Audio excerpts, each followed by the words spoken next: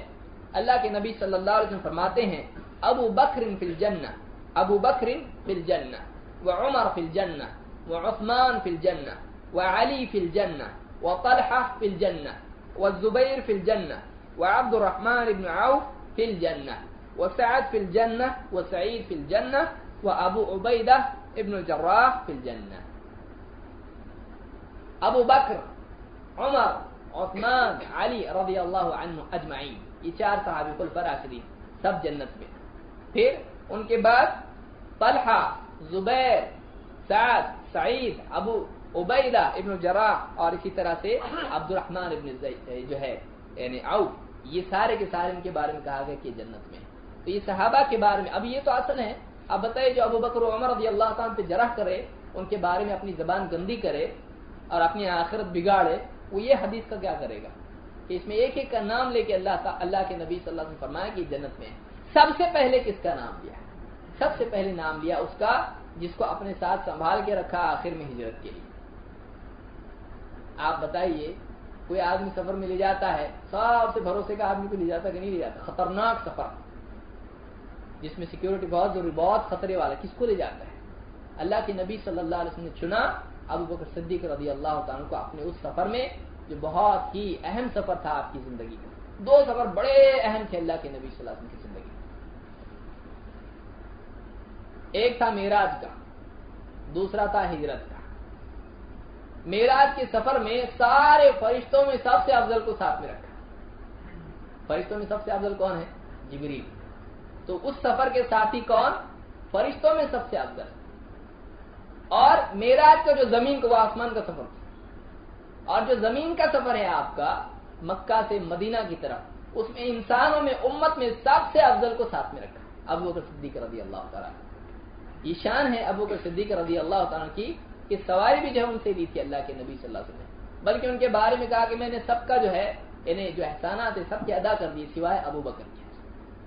ابو بکر کا مجھ پر اتنا جو ہے احسان ہے، اس کو میں لوٹا نہیں سکتا، اس کا آخرت میں۔ بتائیے کیسے، یعنی ایک اگر صرف ابو بکر صدیق کی ذکر کرنا شروع کر دوں تو اس کے لیے 2 درس ہو جائیں گے ہمارے۔ اس موضوع پہ میں اس سے پہلے بھی گفتگو کر چکا ہوں۔ تو ایسے صحابی کہ جن کے بارے میں جو ہے بالکل انہیں اعتماد کے ساتھ اللہ کے نبی صلی اللہ علیہ وسلم فرمایا کہ اللہ اور مؤمنین بالکل انکار کرتے ہیں سوائے ابو بکر کے، یعنی ابو بکر کے سوا کسی اور پر سب جمع نہیں ہو سکتے ہیں۔ اور اسی طرح سے عبداللہ بن عمر رضی اللہ عنہ فرماتے ہیں کہ ہم لوگ جو ہیں کہا کرتے تھے اللہ کے نبی صلی اللہ علیہ وسلم کے زمانے میں ہم لوگ اختیار کرتے ہیں ابو بکر کو، پھر ان کے بعد عمر کو، پھر ان کے بعد عثمان رضی اللہ تعالیٰ۔ تو سب سے بہترین انسان اگر زمین پر چلے ہیں نبی کریم صلی اللہ علیہ وسلم کے ساتھیوں میں تو وہ ابو بکر صدیق رضی اللہ تعالیٰ عنہ ہیں۔ اسی طرح سے اللہ کے نبی صلی اللہ علیہ وسلم نے بہترین لوگ اگر قرار دیا ہے تو وہ صحابہ کو مجموعی طور پر آپ نے فرمایا خیر امتی قرنی ثم الذین یلونہم ثم الذین یلونہم، میری امت کے سب سے بہترین افراد وہ ہیں جو میرے دور کے ہیں، پھر وہ جو ان کے بعد، پھر وہ جو ان کے بعد۔ پوری امت میں سب سے بہترین کون ہے؟ وہ جو اللہ کے نبی صلی اللہ علیہ وسلم کے دور میں۔ صحابہ اس امت کا بہترین طبقہ ہے۔ اللہ کے نبی صلی اللہ علیہ وسلم کے قول کے مطابق اس حدیث کو امام البخاری اور مسلم دونوں نے روایت کیا ہے۔ اس میں ایک علمی بات اس کو یاد رکھیں کہ عام طور سے جو خطبات میں آپ سنتے ہیں خیر القرون قرنی، عربی زبان میں اس لفظ سے کوئی حدیث موجود نہیں۔ حدیث کے پورے دفاتر میں، پورے جو حدیث کے دواوین السنہ ہیں، ان میں کہیں بھی اس لفظ سے یہ حدیث نہیں ہے خیر القرون قرنی۔ یہ چل گئی لوگوں کی زبان پر حدیث. اصل الفاظ جو حدیث کی کتابوں میں آئے ہیں ایک تو یہ ہیں خیر امتی قرنی یا خیر الناس قرنی، ان الفاظ سے حدیث کی کتابوں میں آیا. میں نے کئی کتابوں میں تلاش کیا، شیخ الالبانی خود کہتے ہیں، شیخ الالبانی نے کہا کہ اس کی کوئی اس الفاظ سے کوئی کتاب میں حدیث کی یہ نہیں ہے. اصل الفاظ کے کیا ہے؟ خیر الناس قرنی یا خیر امتی قرنی. اسی طرح سے اللہ کے نبی صلی اللہ علیہ وسلم نے صحابہ کو برا کہنے سے منع کیا. آپ نے فرمایا لا تسبوا اصحابی فلو ان احدکم انفق مثل احد ذهبا ما بلغ مد احدهم ولا نصيبا. میرے صحابہ کو برا مت کہو. یہ خاص طور سے آپ نے منافقین کی طرف اشارہ کر کے کہا جو صحابہ کو برا کہتے تھے اسی زمانے میں. تو آپ نے کہا اور بعد والوں کے لیے بھی آپ نے کہا کہ لا تسبوا اصحابی، میرے صحابہ کو برا مت کہو، میرے صحابہ کو برا نہ کہو. اور اگر ان میں سے کوئی ایک صحابی ان کے مقابلے میں کوئی دوسرا اگر احد پہاڑ کے برابر بھی اگر سونا خرچ کرے، اگر سونا کتنا احد پہاڑ کے برابر صدقہ کر دے تو کسی صحابی کے مد کے برابر بھی نہیں ہوگا، بلکہ اس کے آدھے کے بھی برابر نہیں ہو سکتا. مد کس کو کہتے ہیں؟ اس طرح سے آپ دونوں ہتھیلیوں میں کچھ لیں، اس کو مد کہا جاتا ہے عربی میں، یہ مد ہوتا ہے. اتنا اگر اناج، جو، کھجور کچھ بھی کسی صحابی نے صدقہ کیا ہو تو باقی لوگوں میں سے کوئی آدمی اگر پہاڑ کے برابر سونا صدقہ کرے تو بھی برابر نہیں ہو سکتے، بلکہ اتنا کیا اس کا آدھا بھی نہیں، اتنا بھی نہیں. بتائیے یہ مرتبہ ہے صحابہ کا. معلوم ہوا کہ قدر اور قیمت جو صحابہ کی ہے ان کے خرچ کرنے کی وجہ سے نہیں ہے، ان کے اس ایمان کی وجہ سے ہے، اور جس دور میں انہوں نے خرچ کیا ہے اس دور کی وجہ سے ہے کہ اسلام کے لیے بہت ضروری تھی. ایک پودا جب اس کا رہ گیا مرجھا جائے گا، اس پیریڈ میں جس نے پانی اس کو دیا ہے اور اب تو پیڑ بن گیا ہے، اب اپنی غذا خود زمین سے پانی چوسے گا، اس پیڑ کے اوپر پانی ڈالنے والا، دونوں برابر ہیں، حالانکہ دونوں بیچارے دے رہے ہیں پانی. صحابہ نے کس دور میں اسلام کے لیے قربانیاں دی ہیں وہ بھی یاد رکھیں. کہ آپ نے کہا کہ ان کے برابر نہیں ہو سکتے ہیں، تو صحابہ کی قربانی کے برابر بعد والے نہیں ہو سکتے ہیں. اسی طرح سے جو صحابی کو برا کہے، کسی ایک صحابی کو بھی، اللہ کے نبی صلی اللہ علیہ وسلم فرماتے ہیں من سب اصحابی، جو میرے صحابی کو برا کہے، میرے صحابہ کو برا کہے، فعلیہ لعنت اللہ والملائکۃ والناس اجمعین. جو میرے صحابہ کو برا کہے اس پر اللہ کی لعنت، فرشتوں کی لعنت اور سارے انسانوں کی لعنت. بتائیے اللہ کے رسول صلی اللہ علیہ وسلم کی بددعا اس کے لیے ہے، اور آپ کی طرف سے خبر ہے، بعض علماء نے کہا یہ خبر ہے کہ اللہ کی لعنت ہے آلریڈی اس کے اوپر، اور سارے ملائکہ لعنت کرتے ہیں اس پر، اور سارے انسانوں کی لعنت ہے اس کے اوپر. کس پر؟ جو صحابہ کو برا کہا. امام الطبرانی نے اس کو روایت کیا ہے اور شیخ الالبانی نے اس کو حسن کہا ہے. اسی طرح سے صحابہ کا وجود امن تھا امت کے لیے. اللہ کے نبی صلی اللہ علیہ وسلم فرماتے ہیں النجوم امنۃ للسماء، ستارے جو ہیں آسمان کے لیے امن ہیں. فاذا ذهبت النجوم اتى السماء ما توعد، اور جب ستارے چلے جائیں گے تو آسمان پر وہ گزرے گی جو گزرنے والی ہے، یعنی وہ مصیبت آئے گی جو آنے والی ہے. قیامت کے دن کیا ہوگا؟ اذا النجوم انکدرت، ستارے جھڑ جائیں گے قیامت کے دن. تو جب ستارے جھڑ جائیں گے تو کیا آئے گی؟ قیامت آ جائے گی، مصیبت آئے گی سب کے اوپر. تو ستارے امان ہے کس کے لیے؟ آسمان کے لیے. جب ستارے جھڑ جائیں گے، چلے جائیں گے، تو آسمان پر وہ تکلیف آئے گی جو آنی ہے. اور وَأَنَا أَمَنَةٌ لِأَصْحَابِي، اور میں امان ہوں اپنے اصحاب کے لیے، صحابہ کے لیے. اور جب میں چلا جاؤں گا فَإِذَا ذَهَبْتُ أَتَى أَصْحَابِي مَا يُعَدُونَ، اور جب میں چلا جاؤں گا تو میرے صحابہ پر وہ تکلیف آئے گی جو آنے والی، جس کا ان سے وعدہ کیا گیا. سارے فتنے، مسیلمہ کا فتنہ، خوارج کا فتنہ اور فتنے، سارے فتنے تھے. اللہ کے نبی صلی اللہ علیہ وسلم دنیا سے چلے گئے، صحابہ کو ساری مصیبتیں اور سارے فتنوں سے لڑنا پڑا، وہ ساری بلائیں جو ہم کو فیس کرنا پڑا. کہا کہ جب میں چلا جاؤں گا تو میرے صحابہ پر وہ تکلیفیں آئیں گی. اور کہا کہ وہ اصحابی امنۃ لامتی، اور میرے صحابہ پوری امت کے لیے، میری امت کے لیے کیا ہے؟ امان ہے. پھر فاذا ذهب اصحابی اتى امتی ما يعدون، پھر جب میرے صحابہ چلے جائیں گے تو میری امت پر بھی وہ بلائیں اور مصیبتیں اور تکلیفیں اور فتنے آئیں گے جس کا ان سے پہلے سے وعدہ کیا گیا ہے. تو صحابہ کا وجود دنیا میں فتنوں کے لیے آڑ تھا، جیسے اللہ کے نبی صلی اللہ علیہ وسلم کا وجود صحابہ کے لیے فتنوں سے آڑ تھا. کہ صحابہ جب تک تھے فتنے جو ہیں ان سے لڑنے والے موجود تھے، ان کا رد کرنے والے موجود تھے. صحابہ کے بعد اتنا انتشار پھیل گیا، بدعتیں اور خرافات، شرکیات اور کیا کچھ نہیں امت کے اندر آ گیا، علم کلام اور جو بھی ساری چیزیں، فلسفیز اور سب کچھ اسلام میں آ گئے۔ پھر اسلام کے کئی ورژنز بن گئے، اسلام کے کئی اسلام بن گئے، اسلام 1، اسلام 2، اسلام 3۔ تو صحابہ جب تک تھے لوگوں کے لیے مرجع باقی تھا کہ جاتے تھے ان کے پاس، ان سے پوچھتے تھے کیا ایسا صحیح ہے، کہتے تھے نہیں ایسا صحیح ہے، ایسا صحیح نہیں ہے۔ تو صحابہ جو ہے امان تھے پوری امت کے لیے۔ تو آپ بتائیے صحابہ کا مرتبہ امت کے لیے کیا ہے کہ اللہ کے نبی صلی اللہ علیہ وسلم نے اپنے کو جیسے امان بتایا امت کے لیے، امن، سیکیورٹی، ویسے صحابہ کو امت کے لیے سیکیورٹی بتایا علمی اعتبار سے۔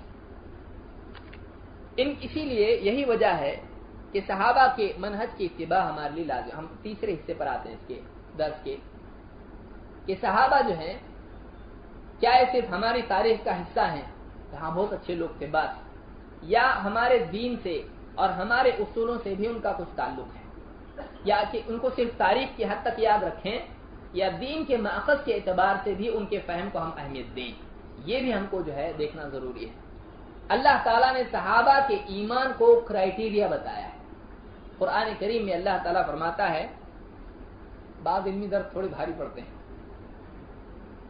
اللہ تعالیٰ قرآن کریم میں فرماتا ہے فَإِنْ آمَنُوا بِمِثْلِ مَا آمَنْتُمْ بِهِ فَقَدِ اهْتَدَوْا، اگر یہ اہل کتاب یہودی و نصرانی اگر ویسا ہی ایمان لے آئیں جیسا کہ تم یعنی صحابہ ایمان لائے ہو تو پھر وہ ہدایت پر ہیں۔ وَإِنْ تَوَلَّوْا فَإِنَّمَا هُمْ فِي شِقَاقٍ، اور اگر یہ منہ موڑ کے پھر جائیں، ویسا ایمان نہ لائیں جیسے صحابہ لائے ہیں، تو پھر یہ کیا ہے، نبی سے اور حق سے اختلاف میں، یہ دوسری طرف چلے گئے، حق اس طرف ہے وہ اس طرف چلے گئے۔ شق، شقین، دو ٹکڑے کہتے ہیں، شق اس کو کہتے ہیں۔ وَهُمْ فِي شِقَاقٍ، یہ نبی کی اس طرف ہیں، حق کی اس طرف ہیں، اس جانب ہیں، یہ غلط سائیڈ میں ہے، دوسری پارٹی میں ہے۔ تو اللہ تعالیٰ نے ایمان کا جب ذکر کیا اور ہدایت کا جب ذکر کیا تو اللہ تعالیٰ نے کیا فرمایا، فَإِنْ آمَنُوا بِمِثْلِ مَا آمَنْتُمْ بِهِ، کہ اے صحابہ جیسے تم ایمان لائے ہو ویسا ہی اہل کتاب ایمان لاتے ہیں تو یہ ہدایت پر ہے۔ معلوم ہوا کہ ہدایت والا ایمان، عقائد کی صحت، عقائد صحیح کون سے ہیں، اگر آج اختلاف ہوتا ہے عقائد میں تو پھر رجوع کرنا پڑے گا صحابہ کے عقیدے کی طرف۔ کیوں؟